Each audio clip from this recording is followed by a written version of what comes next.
Bienvenue pour ce nouvel épisode de Culture Fish, c'est le numéro 25 et nous sommes dans la Suisse normande à la recherche de la truite. C'est l'ouverture.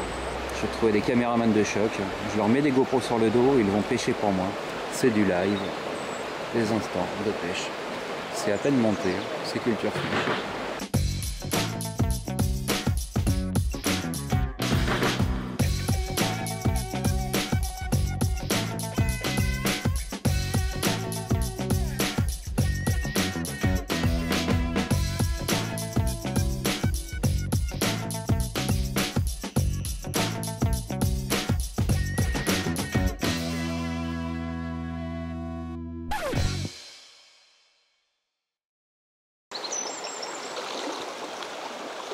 On a attaqué au toc.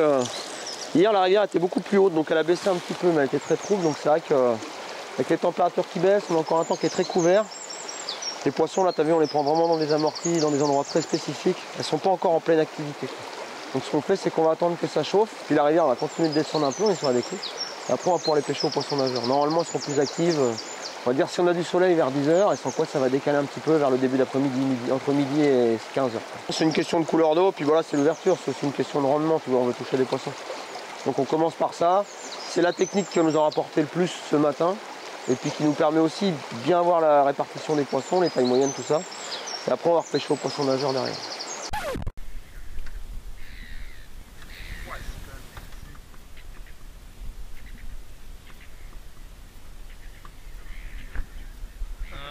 C'est pour ça.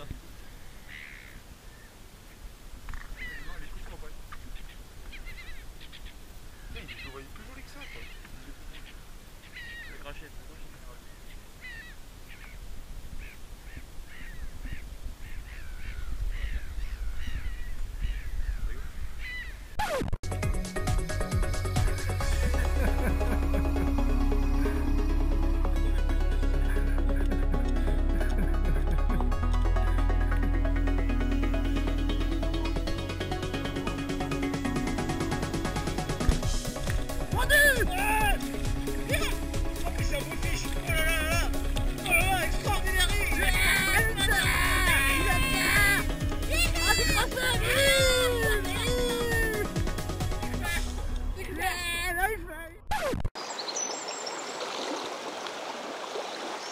Non, on peut pas dire ça. C'est la technique qui te permet, on va dire, avec la même canne et les mêmes, de pêcher tout le temps. Parce que tu peux pêcher avec des gros vers, avec des toutes petites ailes, donc toute l'année tu fais des poissons. C'est une des techniques où tu t'adresses directement à eux qui mangent, donc c'est pas hyper compliqué d'avoir des touches. Par contre, c'est vrai que le leurre, il émet tellement de signaux que si elles sont vraiment actives, tu peux avoir beaucoup plus de touches parce que tu n'as pas ton verre à enfiler, tu n'as pas la vitesse du courant qui t'impose le rythme en fait. Alors qu'au leurre, tu peux aller 2 fois plus vite, 3 fois plus vite, donc tu peux faire plus de rendement. Mais sur la régularité, je me dirais sur le toc, mais par contre, c'est vrai que sur les leurres, tu as tellement de leurres différents que tu peux vraiment t'éclater toute l'année. On le décroche pas.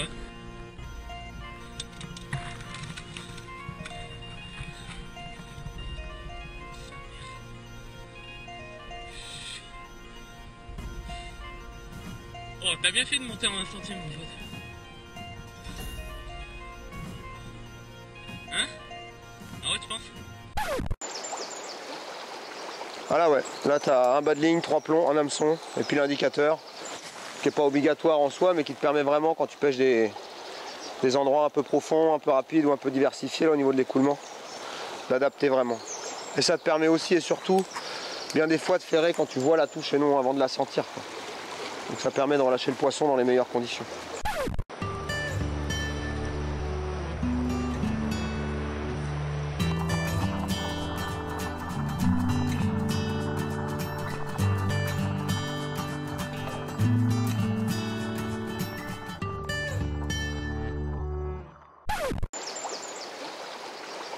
Ouais, je pense que c'est une des plus techniques, ouais.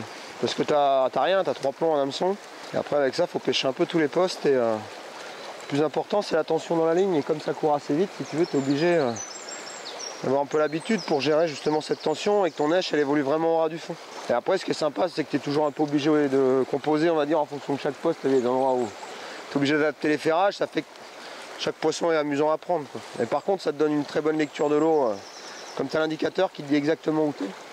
Ça te permet de vraiment savoir où sont les poissons et pour la suite ça sert dans toutes les pêches. Allez mon Schmitt, la lâche pas mon Schmitt. Oh là. Allez mon Schmitt, vite. Allez mon Schmitt. Elle est énorme. Elle est énorme. Elle est énorme. Putain pour l'épuiser mon pote.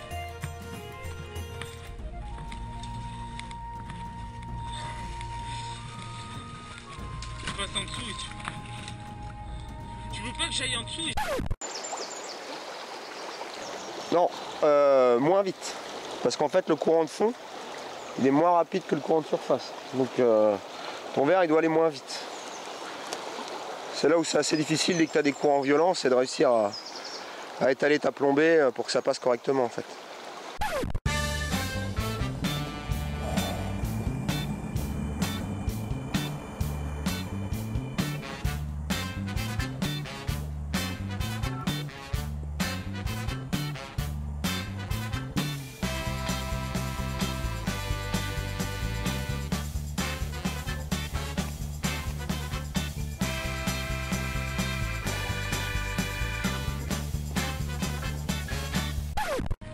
Oh le placard, on le voit là. Oh là là là là. Oh là là là là. Mon Schmitt. Oh mon Schmitt. Tu veux pas que j'aille l'épuiser? Oh là là. Elle est énorme, mon tonton. Elle est énorme. Toute la problématique de la pêche, elle est résumée là. C'est que tu dois jouer sur le nombre de plombs, la géométrie, la distance par rapport à l'hameçon pour justement passer correctement. Et c'est ce qui est sympa, c'est qu'au final, ça t'apprend que les tout petits détails dans toutes les techniques, et ben, ça peut faire la différence, mais vraiment quoi. C'est pas du simple au double, ça peut être bien plus que ça. Là, tu vois, on pêche tranquillement, on passe les uns derrière les autres. Il peut y avoir deux plombées différentes ou un passage meilleur, et il y en a un qui va reprendre derrière l'autre. Et c'est pas pour ça que le poste d'après, ça peut être l'inverse. D'où le fait que tu utilises des plombs mous. C'est ça. Toujours de bouger. Ils peuvent toujours bouger, ouais. Donc là, on est en train de voir justement, c'est une plombée un peu bateau, tu vois. On est en train de voir ce que ça donne. On prend juste la température, on va dire. Qu'est-ce que tu appelles une plombée bateau? Bah, si tu veux, elle est pas, tu vois, elle est pas hyper groupée, elle est un peu étalée, elle est un peu loin. C'est-à-dire qu'après, on va voir justement si vraiment elles sont que dans les amortis. On aura peut-être tendance à mettre un peu plus massif, tu vois, pour vraiment rester dedans. Alors que si par contre elle monte un peu, on va l'étaler davantage. Mais ça, c'est les plombées que j'aime bien. Moi, je fais quasiment tout le temps avec le même grammage. De la taille de plomb quoi, et après ce que je fais c'est que l'écartement là je l'augmente ou je le diminue 2 fois à chaque fois en allant vers le sion, et après comme ça me permet vraiment de l'étaler très vite, d'avoir une très bonne répartition, parce que le but du jeu c'est que ce soit à peu près progressif dans l'eau, tu vois, quand ça va s'étaler. On va la relâcher.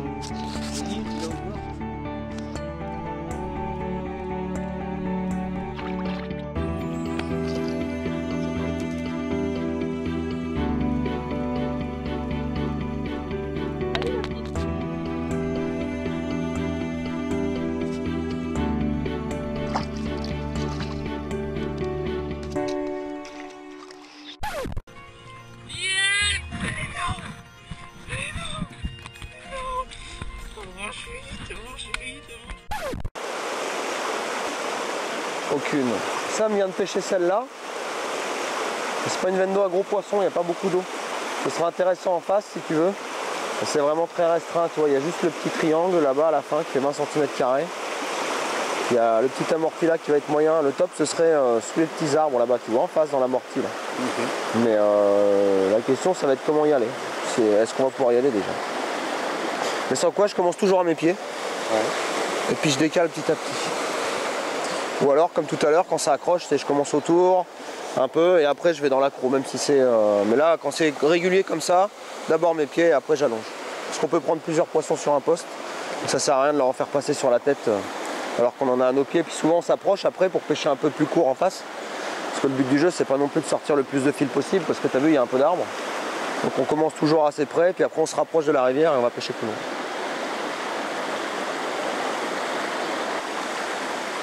Ouais, le samedi matin quoi. Non ouais, faut aller lentement, faut pas trop taper les pieds. Et les gestes, faut qu'ils soient fluides, faut éviter de faire des gestes brusques dans tous les sens, après ça va, c'est pas... Bah, là on a de l'eau qui est piquée si tu veux, donc c'est pas gênant. Et on arrive, tu vois, on est en train de pêcher de l'aval vers l'amont, donc on arrive dans le dos des poissons à chaque fois. Donc on se place en fonction si tu veux. Et tu vois, quand c'est prêt, bah, on va l'attaquer de loin, c'est pour ça qu'on a des cannes assez longues. Et après on va se rapprocher petit à petit. Pas de gourmandise. Parce que l'eau est pas assez claire à mon goût. La teigne c'est vraiment une neige que j'aime bien dans les eaux claires.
Ça a l'air d'une simplicité enfantine à te regarder. J'en ai raté pas mal quand même.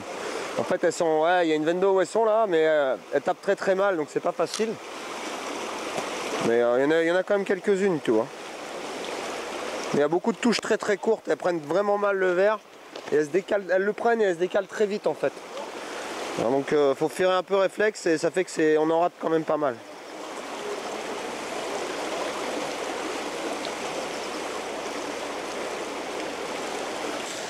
Tout est parfait, toi, les nageoires, la ponctuation.